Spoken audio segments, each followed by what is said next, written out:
Anna, can you give us a little bit of, tell us a little bit about the history of the family and the estate here, which is truly beautiful?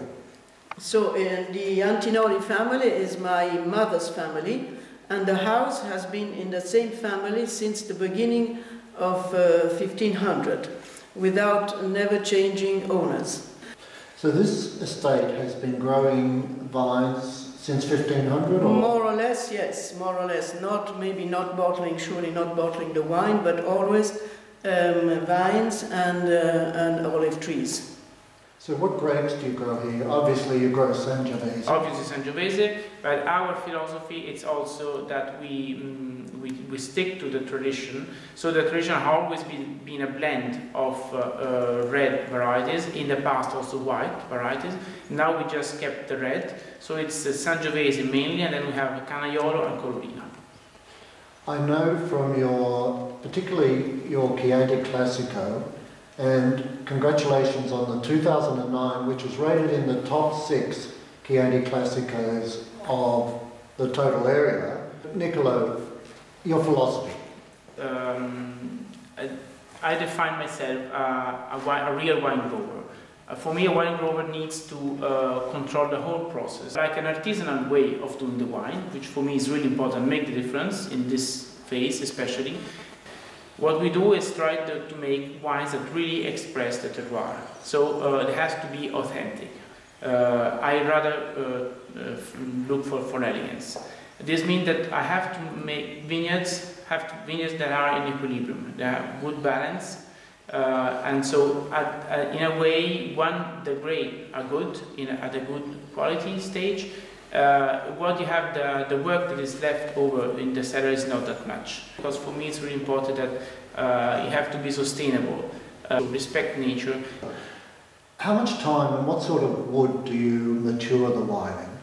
Okay, it's important, in fact, because we use a big oak cask. So this is something really into the traditional way of doing Chianti Classico for me.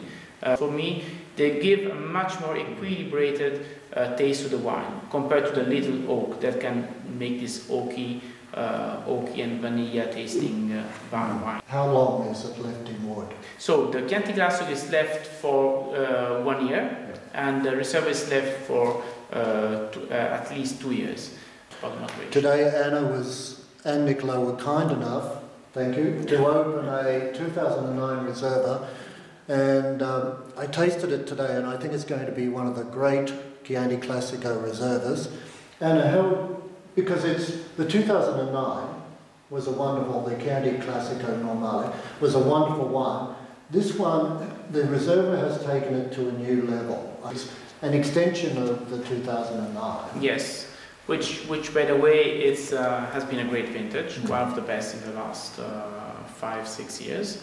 So the vintage has a lot of equilibrium, so this means the right rain, and then at the moment of the harvest it had a great equilibrium between the temperature, hot temperature during the day, and then cold during night. This means aromas are very nice, very clean.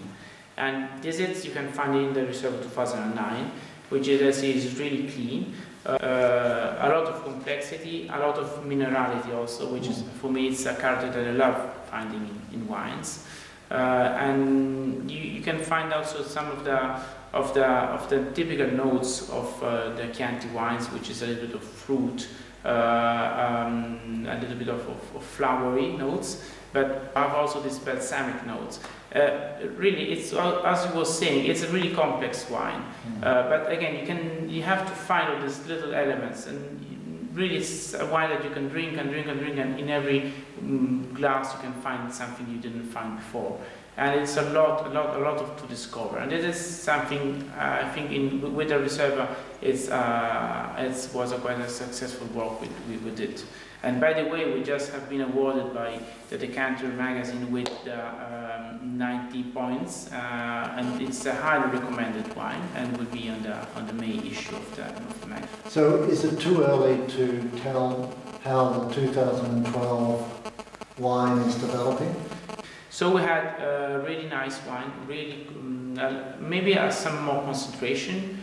but they have, I'd say, a lot of personality, a lot of character. There's a lot of fruit. They will be really a really nice expression of this piece of land in the Chianti Classico.